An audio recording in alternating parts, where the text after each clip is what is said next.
Salut les amis. Alors aujourd'hui je vais faire une petite vidéo en fait qui va annuler et remplacer, mais bon vous en apercevrez pas, mais qui va annuler et remplacer la précédente vidéo concernant les 24-36 et les APS.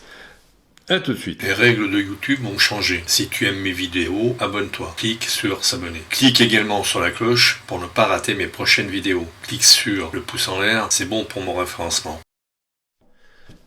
Bonjour les amis. Alors, je me suis aperçu en faisant mes tests et en regardant la vidéo qu'en fait j'étais à côté de la plaque concernant le comparatif entre APS et 24-36.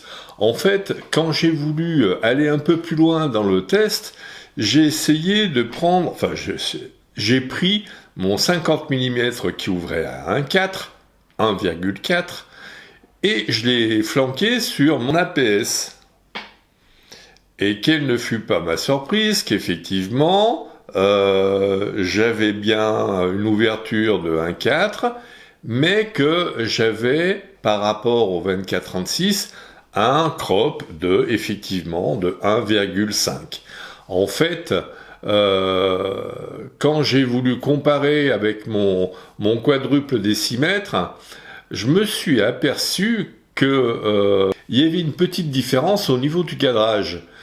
Donc, comme j'avais compensé, et puis bon, quand on est en train de trier plusieurs fichiers, fichiers vidéo, fichiers photo, etc.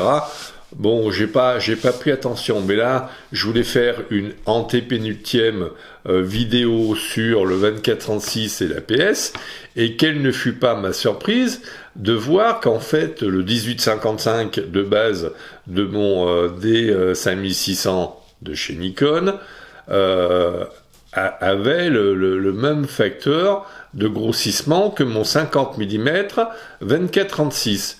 Je me suis dit, ah ouais, mais alors jusqu'à présent j'avais en tête que effectivement les optiques pour APS étaient un peu particulières et qu'en fait bon il y avait marqué 18-55, mais en fait c'était des 27-85.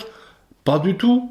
Pas du tout, ce sont des 18-55, plus légères. Alors pourquoi est-ce qu'elles sont plus légères? Ça, faudrait que je me pose ultérieurement la question, mais donc bon, les optiques, elles sont plus légères.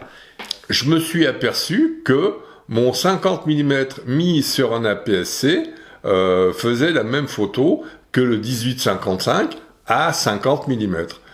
Donc je revois un peu ma copie, et j'ai été un peu plus loin donc dans la démarche. Donc j'ai fait des photos avec mon 50 mm qui ouvre à 1,4 pour avoir la même prise de vue au niveau qualitatif.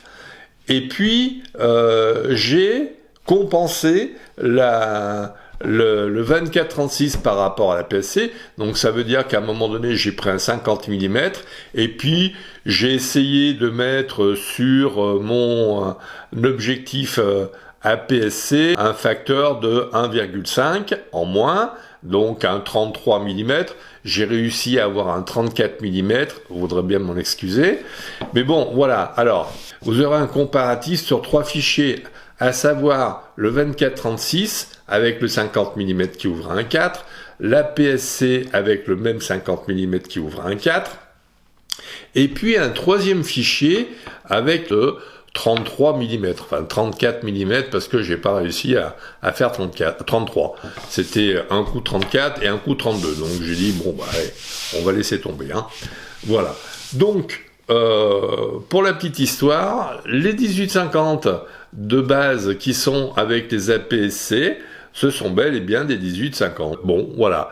J'espère que cette petite vidéo vous plaira et vous permettra de remettre les choses à leur place. C'est le crop qui va être mis en fonction de la focale. C'est-à-dire que bon, en fait, l'APS-C va capturer une photo comme si c'était un 75 mm. Voilà. Bon, je vous dis à très vite. Merci de votre écoute. Et puis, oui, à très vite. Ah oui, au fait, les optiques APS-C sont plus légères et plus petites parce qu'en fait, leur cercle de netteté est plus petit que les optiques 24-36. La première photo est faite au 24-36, la seconde avec la PSC, et comme on pourra le voir, il y a un facteur de crop important. La photo qui suit, ce sont les exifs. Mettez en pause pour éventuellement bien regarder de quoi il en retourne. Ensuite suit la première photo au 24-36 à la PSC à 50 mm et la PSC avec la focale de 34. Comme on peut le voir, quelle que soit la focale utilisée, le 24-36 a une possibilité de bokeh largement supérieure à la PSC.